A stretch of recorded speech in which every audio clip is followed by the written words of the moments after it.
Somebody once gave this beautiful introduction to Rabbi David Cohen, and he got up and he was visibly moved, and he said, I just wish my parents could have been here to hear that. My father would have enjoyed it, and my mother would have believed it. So what a pleasure, I have to admit. This is the first time that I am speaking in the Lower East Side. This is the first time I'm in the Lower East Side since Shmulky Bernstein's closed down. And I think I bought things for my lift to Eretz Yisrael here. But otherwise, the Lower East Side is, obviously an area of tremendous, historical importance and very limited parking.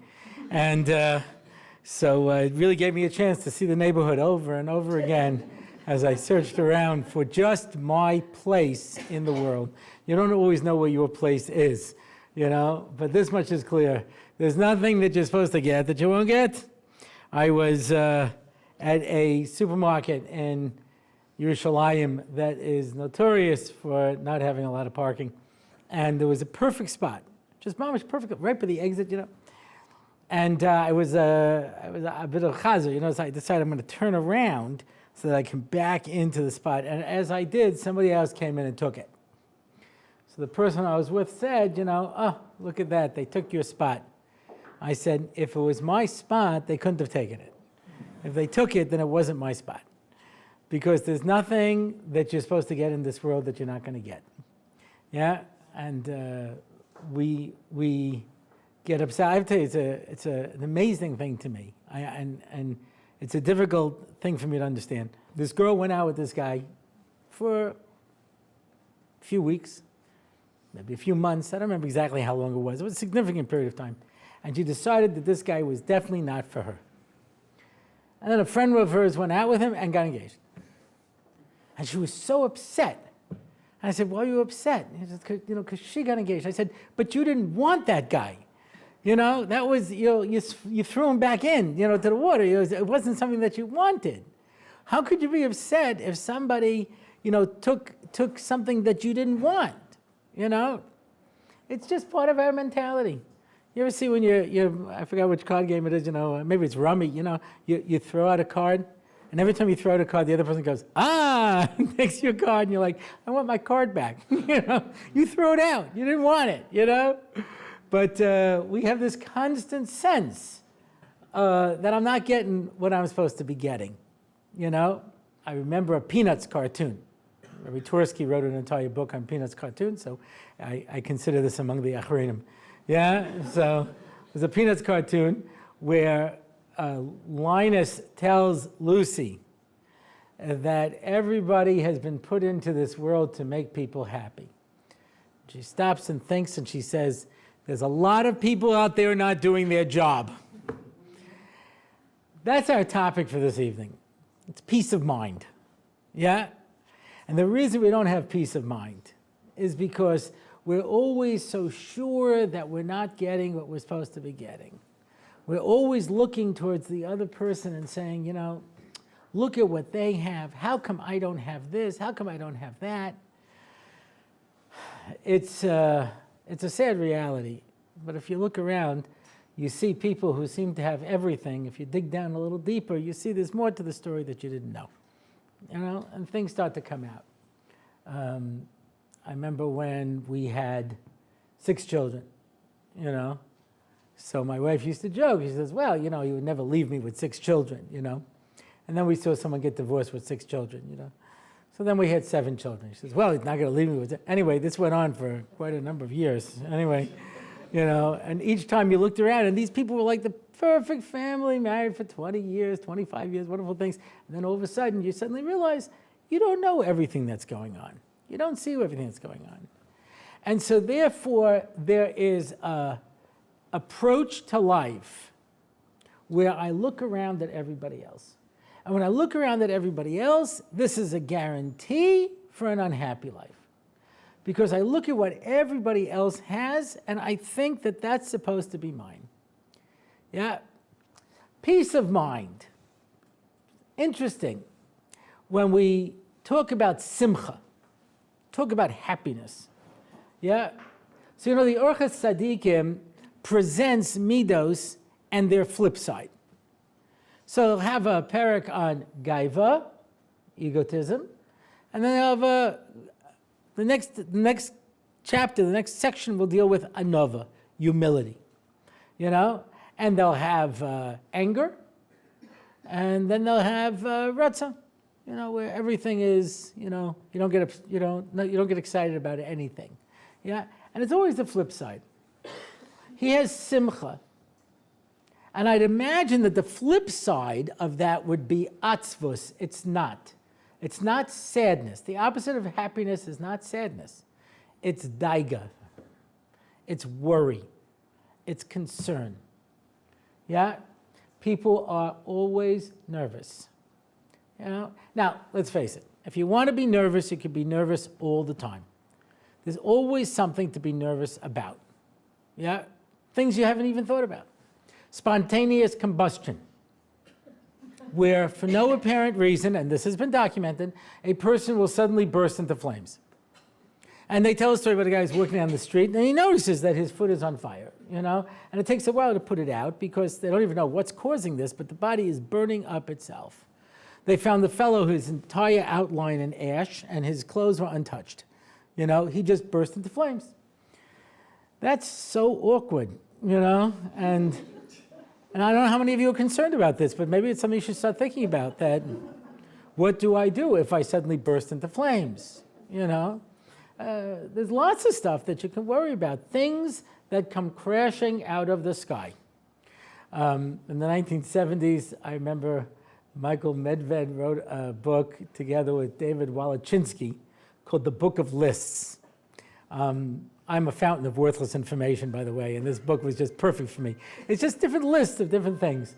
So one of them was lists of things that come crashing from the sky, and how people were, in a situation where, all of a sudden, like this, gigantic rock would come crashing down through their ceiling, or something else would go on, or something like this would happen, and you never know when you'll just be walking down the street and something will come crashing out of the sky and crush you.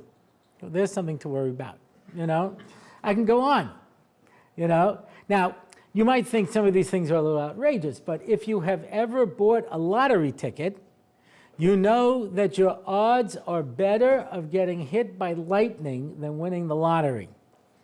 So you should certainly be worried about getting hit by lightning. That's nothing. More people die from falling out of bed than getting hit by lightning. So you should certainly worry about falling out of bed and dying. And so the list goes on. And if you want to worry, you can worry all the time.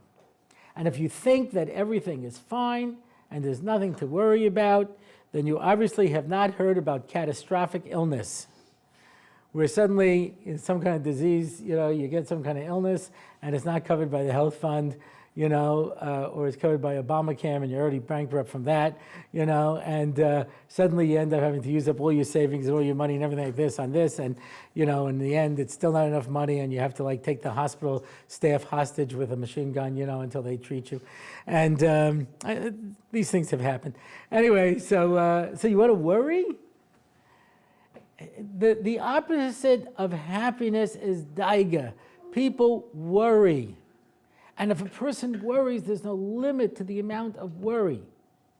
But a person who is Ezehu Ashir, Hasamech B'chelko, who's wealthy, if you're happy with what you have. You're happy with what you have because, you're going to spend your whole life worrying about what you don't have. There's a story of this fellow who got into a terrible motorcycle accident and became a quadriplegic. And they said, surprisingly, he was a very happy person. And they said, you're in such a terrible situation. How could you be so happy? And he said, I used to be able to do 20 million things. Now I can only do 2 million things. So I could spend my time focusing on the 18 million things I can't do, or the 2 million things that I can do. What do you want to look at? You can look at what you have, or you could look at what I'm worried I'm not going to have, or what I'm going to lose, or what's going to happen. Most things are not under our control. And if we do not appreciate this, HaKadosh Baruch Hu will send us opportunity after opportunity to experience the fact that things are not under our control. Yeah, you have very little choice in this world. We talk about free choice. You have very little choice. You can't choose if you're going to be strong or weak. You can't choose if you're going to be healthy or sick. You really can't choose if you're going to be rich or poor, right? If you're, we all know people who are not the best and the brightest and they're rich. And we know people who are very intelligent and they just can't make a living. The Ibn Ezra said, if I sold tachrichin, people would stop dying. And if I sold candles, the sun would never set. He just had no luck when it came to Parnosa. This guy, his father had passed away and left him a Yerusha. And there was this fellow who did online trading. Like, he was a day trader. And as soon as there'd be a blip and something would go up, he'd quickly buy it or he'd quickly sell it, like this. And he said, if I have 10 clients. As soon as I come to you, the price goes down.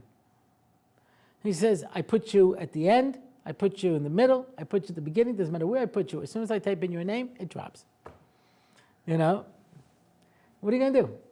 This is because the guy is any less intelligent than anybody else or any less deserving. You have very little choice in this world. Relationships. You can't choose whether your parents are going to be reasonable or unreasonable. Trust me, they will be unreasonable. Yeah? You cannot choose if your spouse is going to be reasonable or unreasonable. Trust me, they will be unreasonable. You can't choose whether your children will be reasonable or unreasonable. I guarantee you they'll be unreasonable. Yeah? Your neighbors are unreasonable and your boss is unreasonable and everybody in your life is unreasonable. Unreasonable being defined as what I once saw on a bumper sticker, be reasonable, do it my way. You understand? So you're going to find that you're surrounded with people that, it would be nice if everyone did what I wanted them to do. And if my happiness is going to be dependent upon other people, I'm going to be very unhappy. Because I cannot control how people act, and I cannot control events, and I cannot control things in my life. The only control I have in this world is how I choose to relate to things. And therefore, it doesn't matter where you are or what you're going through. How dramatic is that possible? I had a friend I went to high school with. His father was in Auschwitz. And his father escaped with 2 other people. But they couldn't get very far. And eventually, they hid out in this abandoned house. And the Nazis were searching for them with dogs and troops. And everyone was so nervous. And he found yarn. And he started to darn himself a pair of mittens. And they said to him, what, are you crazy? The Nazis are going to find us and they're going to kill us. He says, listen, maybe they'll find us, maybe they'll kill us, I don't know. If they do kill us, so I found a way to keep myself busy. And if they don't kill us, I'll have a pair of mittens. Anyway, the Germans found them, beat them terribly, and dragged them back to Auschwitz. He survived the war. And towards the end of the war, he would see the other 2 guys and go with his mittens that he made while everybody else was just worried. What are you going to do? I can't do everything. I can't control events. But I can, when I used to run NCSY, people got me these different posters. There was one poster that was I remember to this day, poignant. If they're running you out of town, grab a baton and make it look like a parade. I can't control events. I can't tell you what's going to be. What I do is I look at the world and I say, if my happiness is going to be based on everybody else, like Lucy said, there are a lot of people out there not doing their job, then I'm going to be very unhappy. I'm going to live a life that's unhappy. But if instead I live my life trying to be the best person I can be and enjoying everything that I have. Do you ever see people go away on vacation and they spend the last 3 days of the vacation worrying about the fact that they're going to have to go back and their vacation's going to end? You know, I don't know how many of you had relatives like this who, when you'd go to visit them, they would spend the whole time complaining how you never come to visit, you know? And I'd say, okay, but I'm here now, you know? Yeah, but how often do you come, and when do you come, and why don't you come often? You spend the whole time worrying about the fact that the person's not there, which, by the way, is a good way to get people never to visit again. You know, now it could be they just didn't like me and they were trying to chase me away. But, you know, when you look at situations like that, why can't I enjoy what I have? We're so worried. Am I getting what I'm supposed to have? I heard a story in the Telzi Yeshiva. The Yeshiva was about to make Kiddush, and he's looking around the room, and he stops. And he puts down the becher, and he walks to one of the tables, and he sees that on each table there was a plate of cake, and this one boy took a piece and put it on his plate. The Rosh Yeshiva said to him, "You afraid you won't get a piece of cake?" He says, "Put it back on the plate. I guarantee you'll get a piece of cake. Don't worry about it. Don't worry about it." You know, people are worried. You know, I'm not going to get a piece of cake. You know, I don't know if you've ever seen this. There's an interesting relationship between Jews and food. You know, it's a very intense relationship. Since this election is interesting, I have to double check, but this morning they said that Hillary Clinton actually had 150,000 more votes in the popular vote. And nonetheless, Donald Trump won the Electoral College.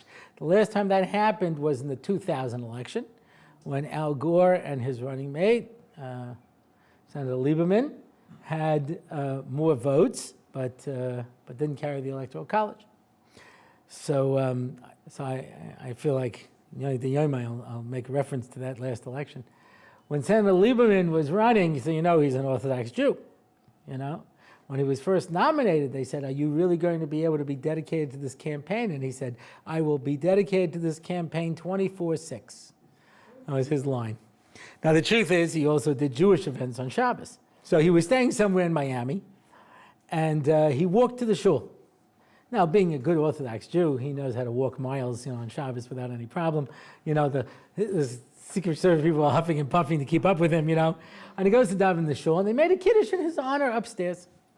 So before davening ends, they take the candidate upstairs, and they secure the perimeter. You know, Secret Service people are there. You know, we've got 2 people by the Kilgul. You know what I mean? You know what I'm saying? Somebody by the herring. You get the herring. You know what I'm saying?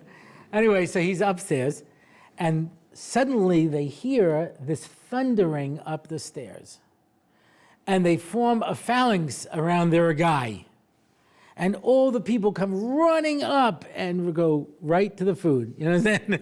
Right past the senator, who's interesting, but he cannot compete with chopped liver. Yeah? When they say the expression, "What am I, chopped liver? Halavai." Yeah? It runs right past him, you know?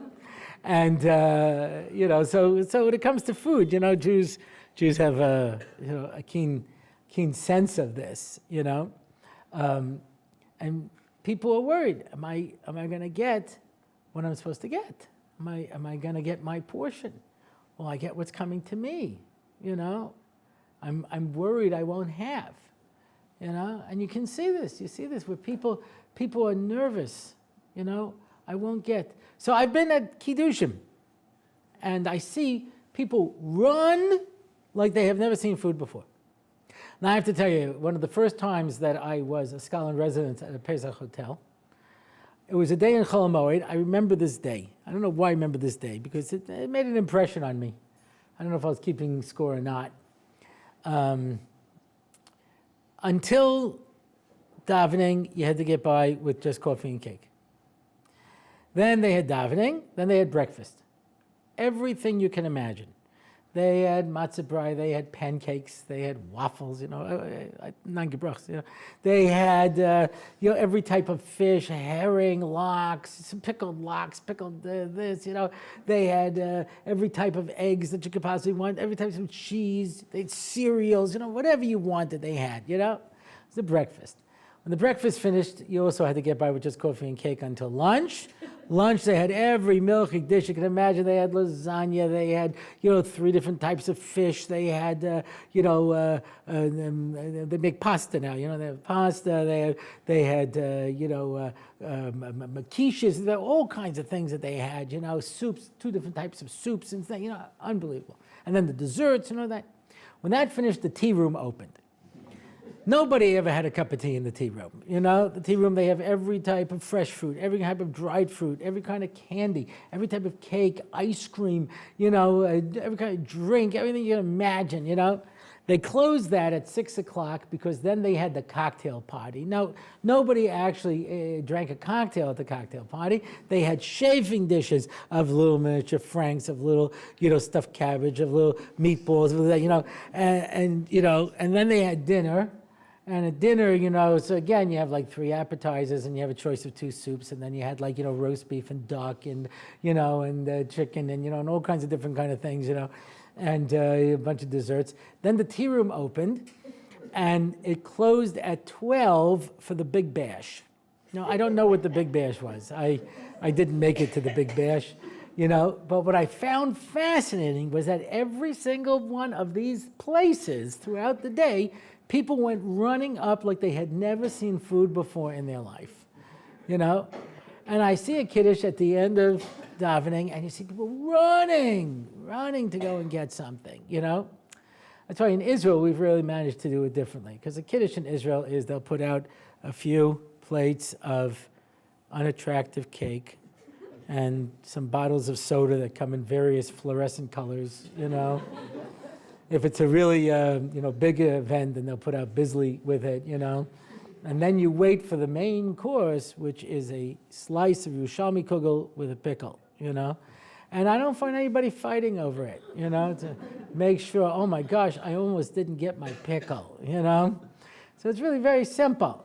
You go to a chasana, all the Israeli relatives have already sat down and ate all the food during the reception, you sit down there, and they come over, they serve you a bareka. You have a choice of like 3 appetizers. They're all potatoes in different forms, you know what I mean? And he drips the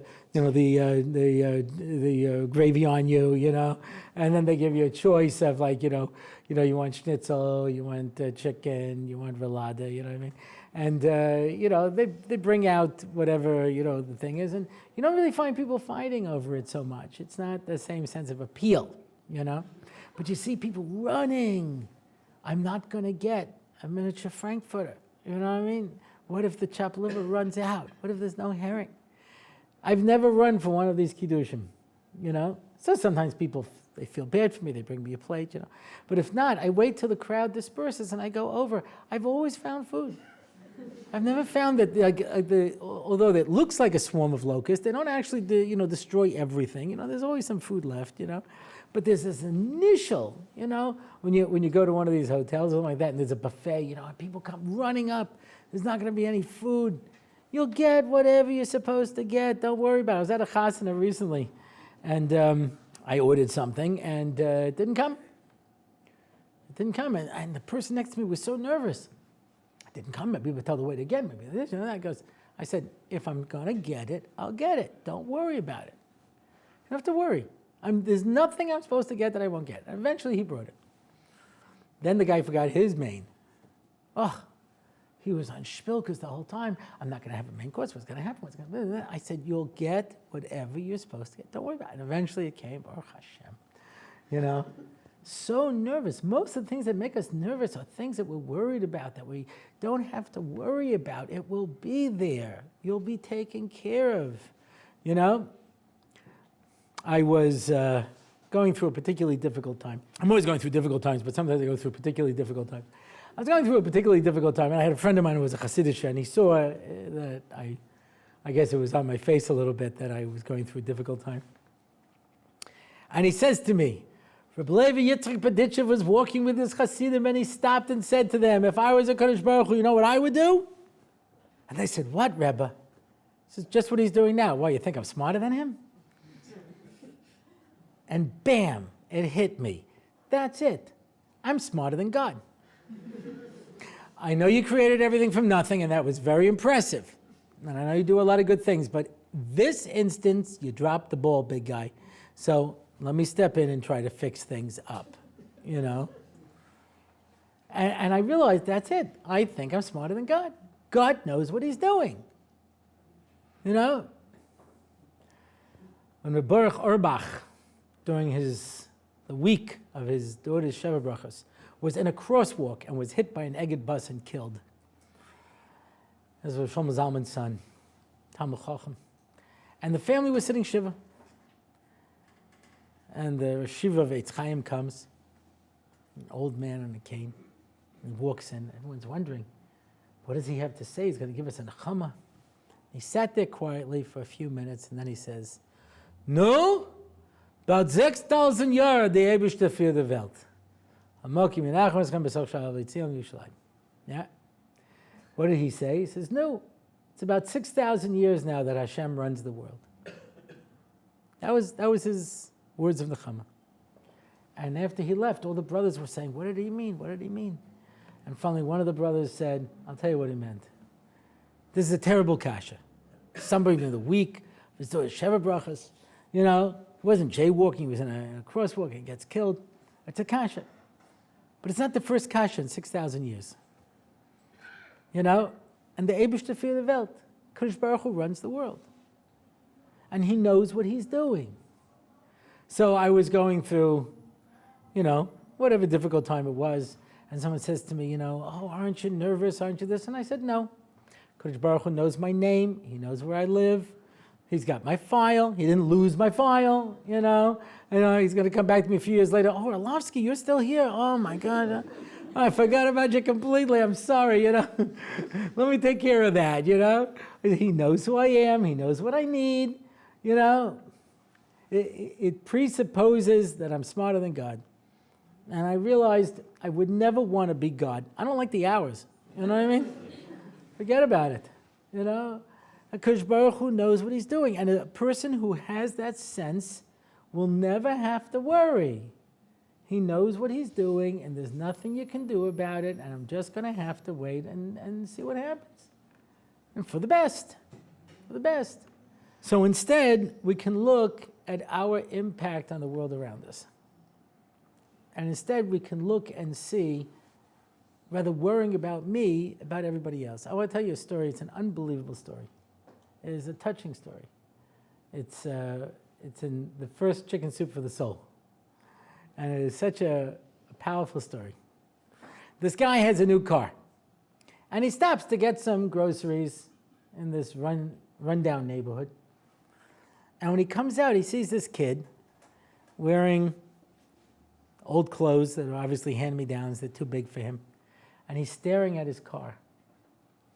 And he says, "You like the car, kid?"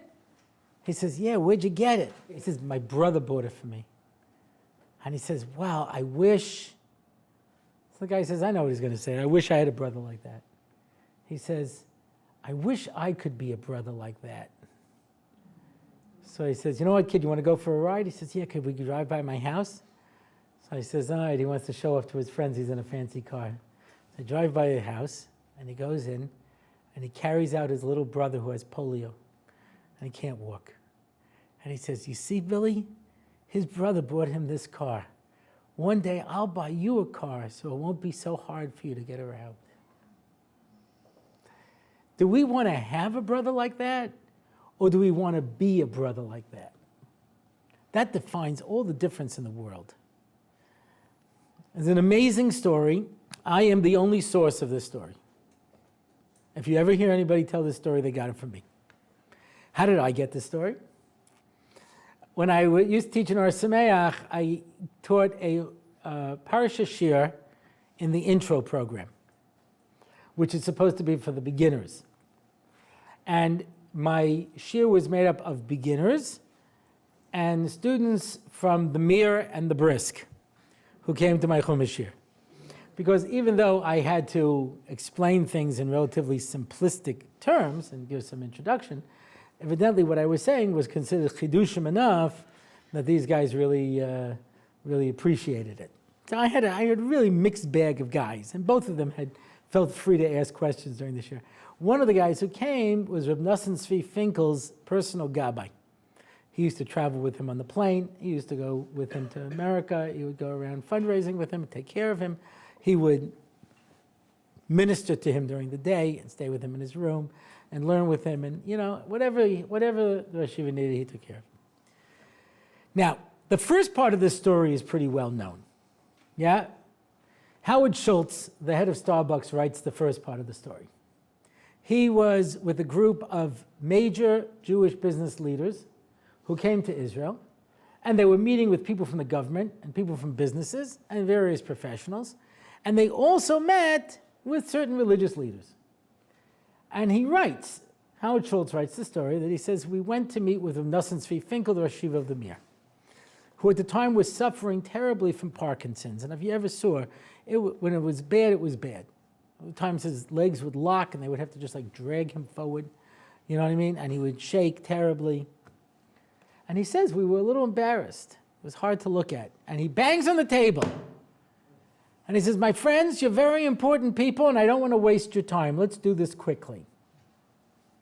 And he understood that that was really a backhanded statement, but okay. He says, what did we learn from the Holocaust? And everyone offered their different insights. That we need a Jewish state, never again, whatever it is that we learned from the Holocaust. He says, I'll tell you what we learned from the Holocaust. We learned that 5 Jews could sleep with 1 blanket. You have the blanket, go home and share it. That's what Howard Schultz writes in an email. Now, the truth is that it was an earlier Rosh Yeshiva from the Mir who commented on this story.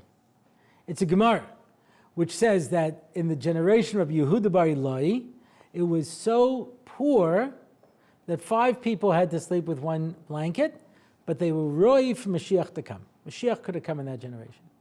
Even though 5 people slept with 1 blanket. Ask Rabbi Chaim Shmulevitz, come on, how can 5 people sleep with 1 blanket?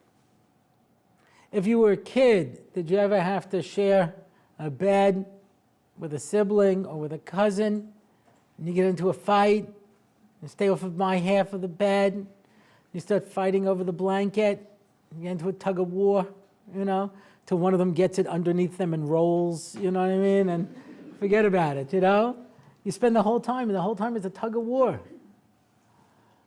He says, Rabbi Chaim Shmulevitz says, there's only one way 5 people could sleep with 1 blanket.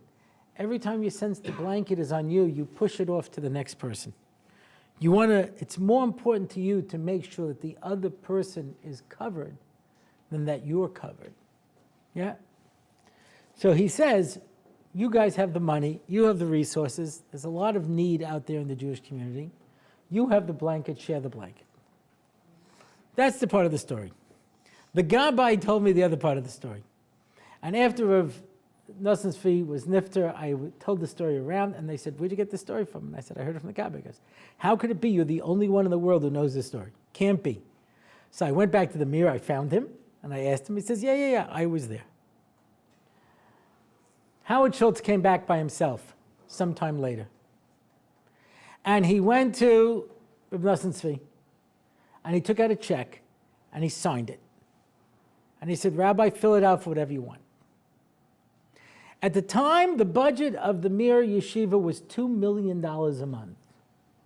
Do you know what it was for Reb Nosson Tzvi to have to schlep around for his health to try to raise this money? Forget about the fact that then he couldn't be there for the Talmidim and he couldn't be there for the yeshiva. Do you know what a tremendous burden this is?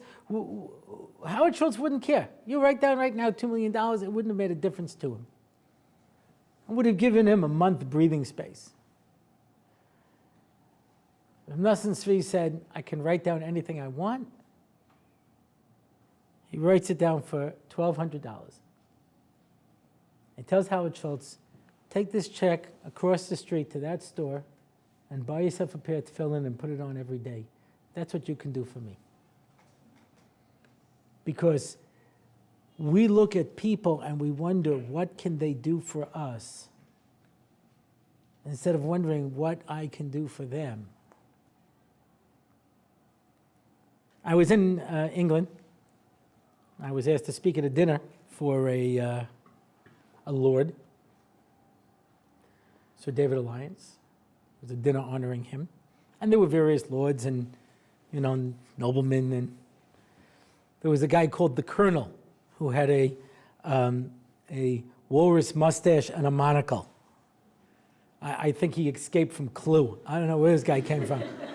They would call him the Colonel, and he'd go, yes, very good, very good. It was unbelievable. It was upper crust, aristocratic English society.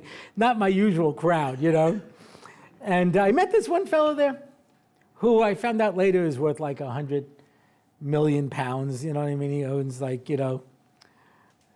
owns a lot of real estate,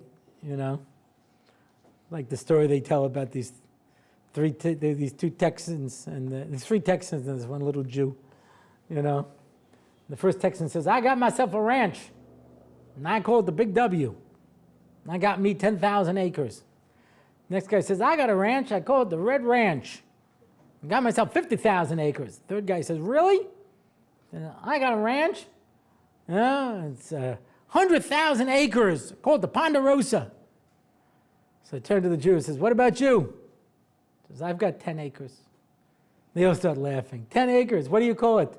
Downtown Dallas.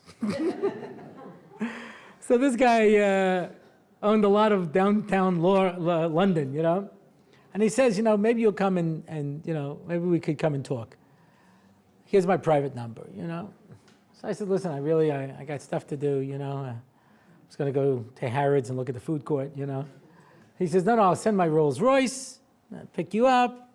I'd never been in Rolls Royce. That sounded interesting. So he picks me up, brings me to his office, and we sit down, and he starts to talk about his wife and his children, and how honestly he's neglecting them. And he's running around with models and starlets, and he's doing this and he's doing that. And finally, I couldn't take it anymore. And I said, what are you, crazy? I said, you're going to lose everything you have. You're going to lose your marriage. You're going to lose your kids. For what? Is that the life you want? I mean, come on, look at you. You're pathetic. This is what you're doing with your time. What if you lost your family? You'd be happy. You'd be running around at parties and stuff like that. You're not a young man anymore. What kind of way is this to live? He says, you're right. I said, don't tell me I'm right. I know I'm right. What are you going to do? Tell me now what you're going to do. Well, I said, you're going to start having Shabbat dinner in your home. That's what you're going to do. You're going to make kiddush. You're going to make hamotzi. You're going to sit with your family. This is what you're going to do. And I started setting out some other things. And he says, well, it sounds good. I said, no, you're not understanding me. This is what you're going to do. And he stops and he says, you're the only rabbi who ever talked to me like this? I said, that's because I don't need your money. Everybody else is worried for your money, so they all tell you what you want to hear. I read an article once in, I think it was Discover magazine, where they said that rich people get worse medical care than middle-class people. Because the rich people dictate to the doctors what they want, and the doctors listen. And he told a story about this one important businessman who had some kind of growth on his spine, and his doctor was taking care of him, and said to him, he has to have an operation, and the guy says no. So he had 2 burly guys who would pick him up and carry him around and do whatever he had to do with him, So he brings in this expert, the guy who's writing the column, and he checks it out, and he says, you need an operation now. He said, I can't do it now. I have these meetings setting up, and I have a business trip, in 2 weeks. I said, no, now. You're going to do this now, or you're going to be paralyzed for the rest of your life. You're going to do it now. And the guy said, well, and his doctor was like, well, he's an important man. He goes, you want him to be paralyzed? You want to be paralyzed? So you're going to have the operation now. And he insisted that he have the operation now. And he says, thank God I was able to save his ability to walk. He says, but you imagine he's going to tell people when I'm going to have the operation, I'm not going to have the operation? Sometimes you have no choice. You have to give in to, medical expertise, even though it doesn't fit in best with what you want. I was in America, and I got this terrible attack. I thought it was maybe some, I had terrible heartburn, but I was lying on the floor. I couldn't move. I was moaning and groaning, I ran a bath. I lay in the bath. I couldn't stop. It went on for hours, the whole night. I called up a sister-in-law and I said, like, maybe, you could go and get me some antacids because I just can't, She said, this is not antacids. She called an ambulance. They took me to the hospital. They do a ultrasound. So your gallbladder is twice its normal size. We have to take out your gallbladder. I said, I can't take out my gallbladder. I'm in the middle of a speaking tour. I'm speaking tonight, and I'm flying here, and this and that, Now, the surgeon, who was not Jewish, looked at me like I was out of my mind. The gastro guy, who was a firm guy, knew who I was, and he says, listen, I can send you on your way, but you're going to have one of these attacks in the airport. You're just going to lie on the ground moaning and groaning. You're not going to go anywhere. You're not going to speak anywhere, So I said, okay, how long does the surgery take? So it'll take about a day. I said, okay, then I can take over my trip. I can keep going. He says, sure. He said to my brother, he's not going anywhere. You don't just pull out internal organs and you go on with your life, you know what I mean? What can I do? It came at a bad time, but that's where it comes, So a person can look at things and say, do I want it to be my way? I'm going to take it my way. And a person looks at it and says, what's in it for me? So here, this rich guy doesn't get the medical care he should get. This rich guy doesn't get the advice from a rabbi he should get because everybody's looking at him and say, what can I get out of him? And the Nosson Tzvi looked at him and said, I have a blanket to share with you. It's called Yiddishkeit. I want to share my blanket with you instead of just worrying about what I can get out of you. Because we're always so worried that I'm not getting what I'm supposed to be getting. That there's something that's in this world that was meant for me that I didn't get. But the Gemara in Rosh Hashanah says that everything you're going to get is decided between Rosh Hashanah and Yom Kippur, and you cannot touch somebody else's stuff to a hairbreadth. You'll never get anybody else's stuff. And if that guy took my parking spot, it wasn't my parking spot. And people who can understand this will have a much happier life. When we talk about peace of mind, I don't have to worry. Simcha is the opposite of daiga. We think of simcha as, happiness, but happiness does not mean, joy or ecstasy. Happiness means everything is good. It's copacetic. I'm besimcha. Everything is good. Everything is fine. It's an underlying feeling of security. And when I have that, then I have the ultimate peace of mind. I have nothing to worry about. When a person could live their life knowing, I have what I'm supposed to have. And there's nothing I'm supposed to have that I'm not going to get. And you don't have to worry. Right? The famous story with Reb Zusha, they made it into a song, Reb Zusha, every day he would say, Hashem, please send me my food. And they had a guy who was appointed to bring him his food, and he says he doesn't appreciate that I'm doing this, so tomorrow I'm not going to give him any food. Okay, so Reb Zusha sits down and he says, Hashem, please send me my daily food. So they knock on the door. Guy was happy that Reb Zusha did something for him, and he brought him a meal. You don't have to worry. I'll get what I'm supposed to get. I never have to worry. When I have that, what else do I need? And so that brings us to the topic of this evening, which is, of course, technology. This is a smooth transition. What does that mean? That means that we have no idea what it means anymore to really have peace of mind. Things are all around us. I fought for the longest time not to get a cell phone. When I grew up, the only phone was the one in your house with a rotary dial that was wired into the wall by the phone company. There were no choices. It was only the, capital T, phone, capital P, company, capital C. That was it. And they controlled everything. Yeah, and that was it. If you wanted to have a little mobility, you bought yourself a long cord that you could, attach so that you could walk a little bit away from the phone, and then when you went back, the whole thing tangled up together, and now you had even less room to move than you did before, And that was a phone. There were no cell phones. There was, Dick Tracy had a watch, but that was about it, There was no such a thing, that was the phone. And there was no call waiting. Call waiting, they came up with call waiting. Call waiting is, I used to call somebody, and if they were on the phone, I'd get a busy signal. Now I get call waiting, and the person clicks on it and says, hello, I'm on the other phone. I could have told that with a busy signal, you know what I mean? All call waiting does is when you're talking to somebody, you say, hold on, the other person might be more important and precious to me than you, so I'll leave you on hold, But, that's, there was no call waiting, there was no caller ID. If you missed the call, you had to call everybody that you know. Hi, did you call me? No, okay. Hi, did you call me? No way to know, And that was it. That was your phone options. And when you went out, that was it. There was nothing you could do. There were pay phones. You had a dime, you put in a pay phone, call somebody. The phones weren't always available, so you had to find a phone. Today, you hear people say, how could you live without a phone, a cell phone? It's not possible to get by. Of course. Psychology Today had a cover story about how kids today aren't able to grow up.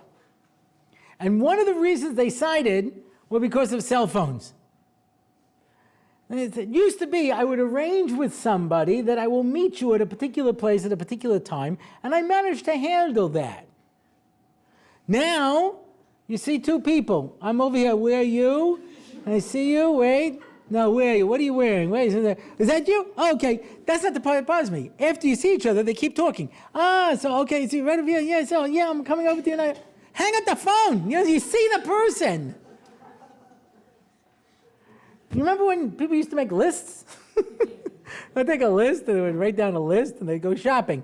Now you see husbands, I'm walking past the peaches, I'm going towards the oranges, I'm heading for the apples, and you have to read off everything to your wife. Yeah, I guess I could use that, you have that, I used to shop in Machne Yehuda with those plastic salim with the sharpened handles that you used to dig into your hands, and I'd schlep back all the fruits and vegetables, and that was easier than trying to shop holding a cell phone in one hand. But no one can do it. I used to, people would say to me, they give me the address. I say, how do you get there? Don't you have a GPS? Don't you have Waze? I said, no, but I have a pencil. This is how we did it for centuries. We'd write down the directions. You'd go down 3 lights, and you'd make a right, and you'd go down here and that. You know what I mean? Now I need a satellite coordinating me, because otherwise, how am I ever going to find it? Yeah? All I know is the only ticket that I got in the past 25 years was because I was following Waze, And Waze tells me, go down over here, go over that, and ended up, I went through I drove through something I wasn't allowed to. It was a right turn only, and I went straight, And I said, but the arrow said to go straight, I was like, I don't know about that, but here's a ticket, So, I can't just write down the direction. I can't just follow it. So he said, so people don't become able to. They gave the example, this one professor, he says, I hear this girl, she's a college student, calling her mother. He goes, so I went to the cafeteria, believe they only had vanilla? He says, can't you go a day without calling your mom to tell her about what they had for lunch? When I went to Israel back in 1901, we didn't have any cell phones. Forget about cell phones. We didn't even have regular phones. It was a 5-year waiting list from Bezic to get a phone. You could go down to the central post office and make a phone call. It was about $8 a minute, but you didn't make too many phone calls, So what'd you do? You wrote a letter. It took 2 months to get there, 2 months to get an answer. By then, you don't remember what you wrote. You don't know what they're talking about when they say it, You just did it so that people would get mail, you know what I mean? And stuff like that. Just sit there and write it up. You had to rely on yourself. You had to grow up. Now kids come to Israel, they have to have a phone, they have to have texting, they have to have instant messaging, they have to get an answer in 15 minutes, or they'll write back in capitals. Why aren't you answering me? Exclamation mark, said emocone. You know something? It's like this, gosh. So when they first came out with cell phones, my wife was pressuring me very much to get a cell phone. And I said, why? She says, this way people can reach you anywhere at any time. I said, okay, explain to me again. Why do I want a cell phone?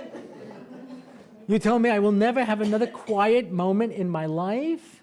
I'll never be able to just drive and think and reflect. And people will be able to call me all the time? Why would I want to do that to myself? And I managed to hold off for a very long time until I was driving my mother on the Jerusalem highway and my car broke down and I didn't have a cell phone. And I had to run across traffic, and try to find something to call, and get it. So I couldn't stand up to my wife and my mother. That was too much for any man, to be able to go against. And I can tell you honestly, I would say about 99% of the calls are totally worthless. It's totally unnecessary, You make them because you have the phone. If you didn't have the phone, they're not life and death issues. And yet, I can see people during davening. Take out their phone. Sorry, God, I just want to see because this might be an important call. I'm talking to God, but this one might be more important, It's okay. Just want to check. Sometimes it actually is more important than God. I've seen people do this during Shemona Esrei.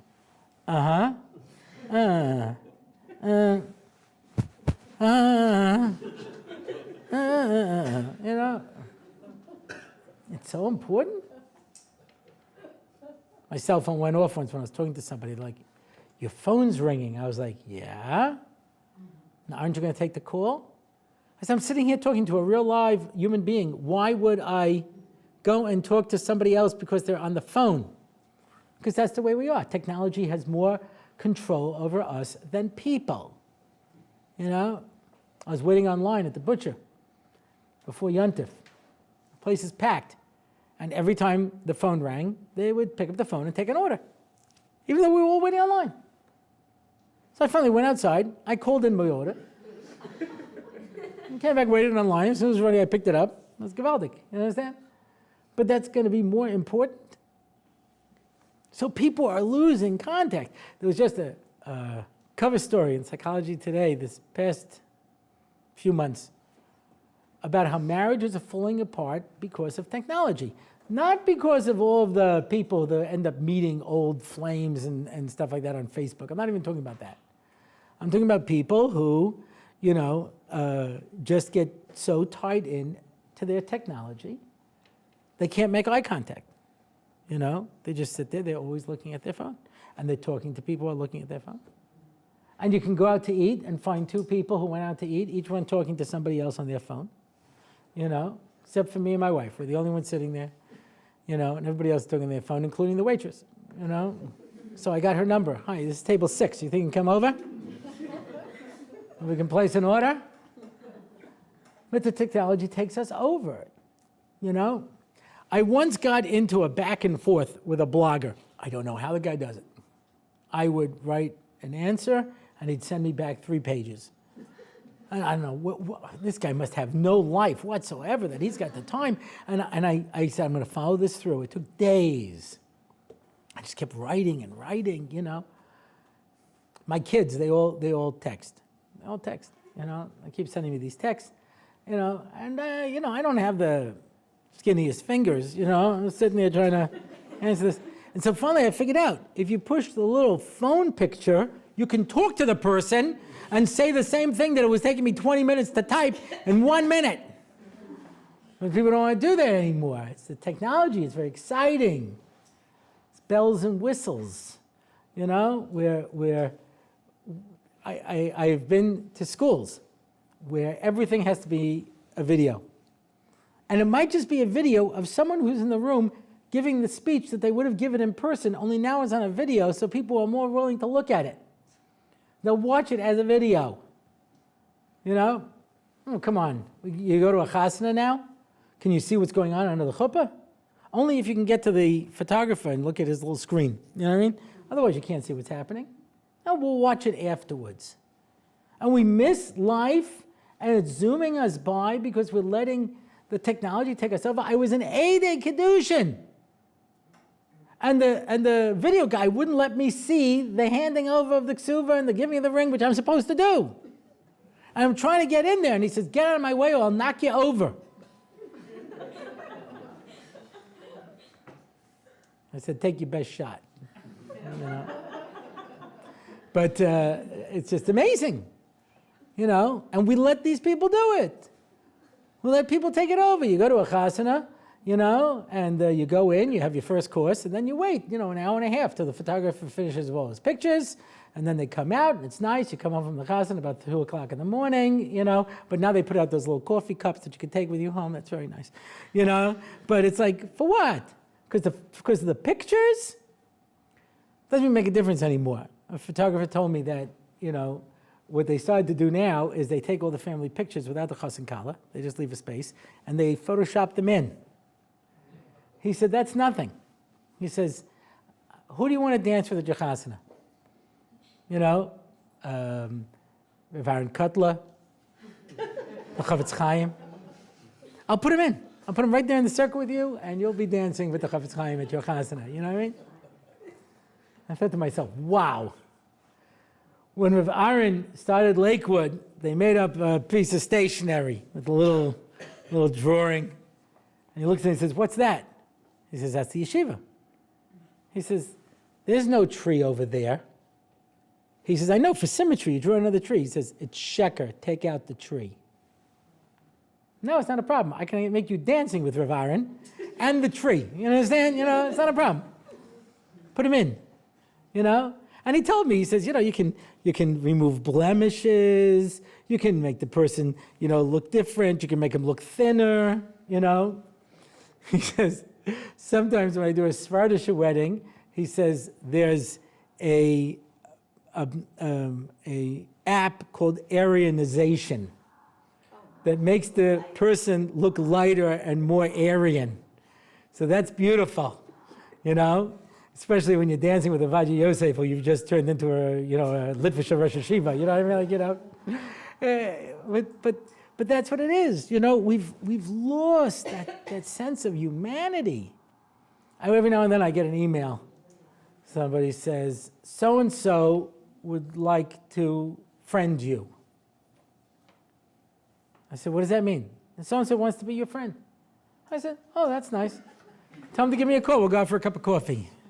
He says, no, he wants to add you to his list of 600 friends on Facebook so you can look at his personal pictures. I said, I already have enough friends like that. I'm looking for some real friends. You've got 600 friends? Gosh, if a person has 2 friends, they should count themselves lucky. You know, you've got 600 friends? You know, it's just absolutely amazing, you know. I just wrote a post about this on my Facebook page. But, you know, people just let these things take themselves over. Okay, so what's the answer? Can we turn back the clock? We can't turn back the clock. I know a Rosh Hashiva who put a cell phone blocker in his beis medrash. He says, because he saw people taking out their phones, talking, you know, during learning, during this, you know. He says, that's it. Cell phone doesn't work, you know. And I don't know if anybody ever missed any really important phone calls. They could always call the office if they had to, you know.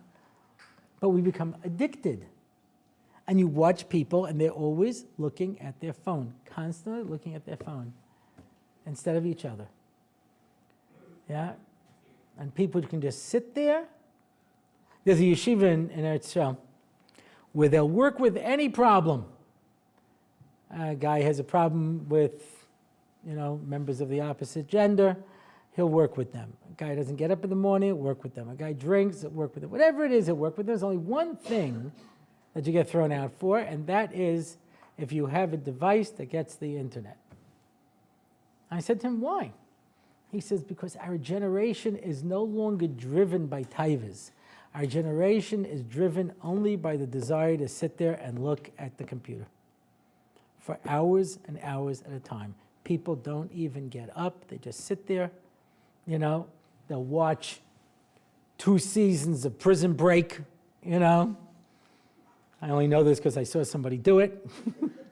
He stopped to go to the bathroom and occasionally take something to eat, but otherwise he just chain watched hours and hours. I didn't even know what this thing was, you know. Mashgiach in the yeshiva said to me, he says, what do I do? I have boys. Well, instead of coming to Night Seder, they go to an internet cafe to watch Prison Break. This shows you how old the story is, you know. I said, what's Prison Break? He says, it's the hottest show on TV. I said, what happens? He says, they break out of prison. I said, how long can a show like that go on for? He says, well, they broke out of prison, and now it's the 2nd season, they're on the run. I said, oh, so then they arrest him, put him back in prison, and they have to break out again, and then it ends up I was right. That's exactly what happens, you know. But it's like, you know, the logic, you know. So I said, why would somebody do that? Why would somebody just sit there and do this? So I brought it up at my Shabbos table, and people gave different answers. I said, I'll tell you what I think it is. Because it requires nothing on our part.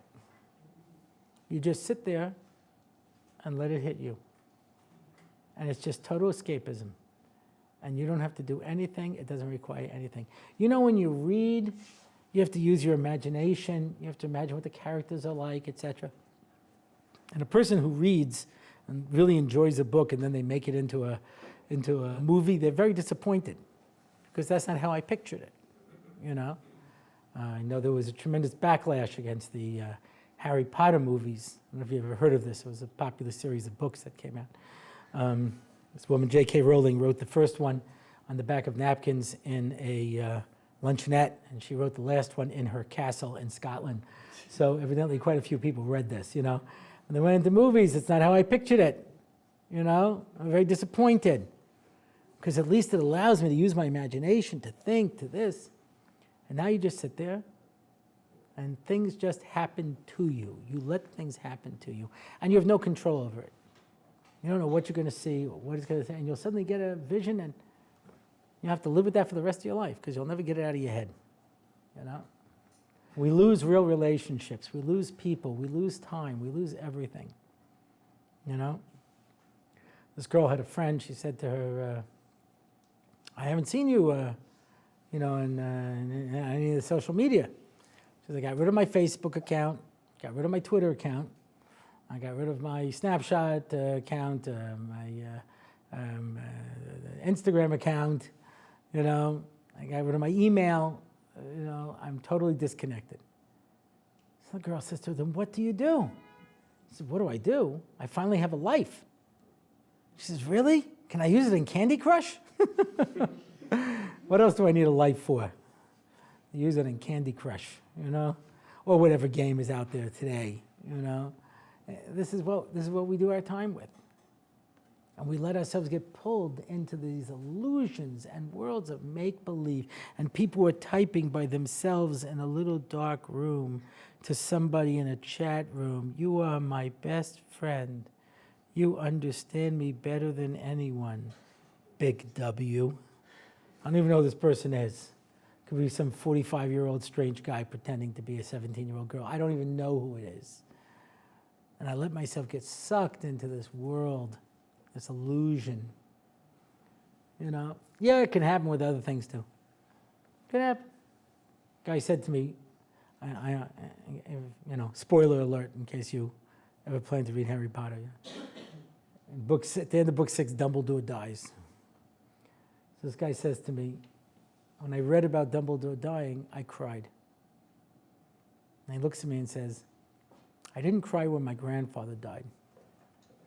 I said, why should you? You were more attached to Dumbledore than you were to your grandfather. You were more emotionally invested. You'd been with him for 6 books. How much time do you spend with your grandfather? You know? We allow the dimion, we allow the fantasy just to take us over and go into this world of make-believe. Instead of being able to live reality, real people, real lives. And it's a sad thing. They did a study of 1,000 students around the world, and they cut them off from all of their technology. They experienced the same withdrawal symptoms as a person coming off of heroin or cocaine. That's the level of addiction. And that's why they write about people who keep half Shabbos. They keep Shabbos, but they text. They just can't help it. And then you see these people texting while they're driving. And I don't have to tell you the stories of what happens. Lives that are lost and terrible injuries that take place. Because I couldn't stop. I just couldn't stop. Peace of mind means I'm okay with who I am, with where I am, with what I have. You have these news junkies who go to these news sites. They have to check it every 5 minutes like something just happened that I didn't hear about. Don't worry about it. Anything major happens, you'll hear about it. If there's a nuclear explosive, you'll either hear about it or it really won't make that much of a difference. You know what I mean? It'll all be over, Everyone's so worried. Don't have to worry. Peace of mind, simcha. I know that I have everything that I need, and the most important thing is me and how I relate to people around me. Instead, I want to share my blanket. Instead, I want to be that brother instead of have that brother. I want to be able to live my life where I know that I'm living it for real and I'm not living a technical experience. I don't know if it's still around. There used to be a website called Second Life where you create a avatar of yourself and you give this person a job and you give them a family and give them this. And people would spend hours a day playing their make-believe life and let their own life slip away. How can illusion ever be as important as reality? And all of the sins of mankind come from that sense of illusion. Yeah, Chava looks at the tree and decides, wow, that looks good, and it would taste good, and it would be enjoyable, and it would make me happy, and it's just an illusion. And it's those illusions that strip us of life and make it slip away. We read this week about the beginning of the Jewish people, Lech Lecha, to go on a journey, to be able to go and accomplish something, to be able to live a real life. And that's what's changed the world. Every one of us is on that Lech Lecha. Every one of us is on that journey. Every one of us has an opportunity to make ourselves the best people that we can. And if we let ourselves slip away into a world of make-believe, to the end of our lives we'll have nothing to show for it but illusion. But the high score on some game that nobody cares about. By friends who may not even exist. 600 friends who want to look at your pictures, as opposed to having those one or two real friends who will be with you for the rest of your life. People who know you and understand you and care about you. Life is too short to let it slip away into an illusion. Let's take advantage of it while we have it. Thank you very much.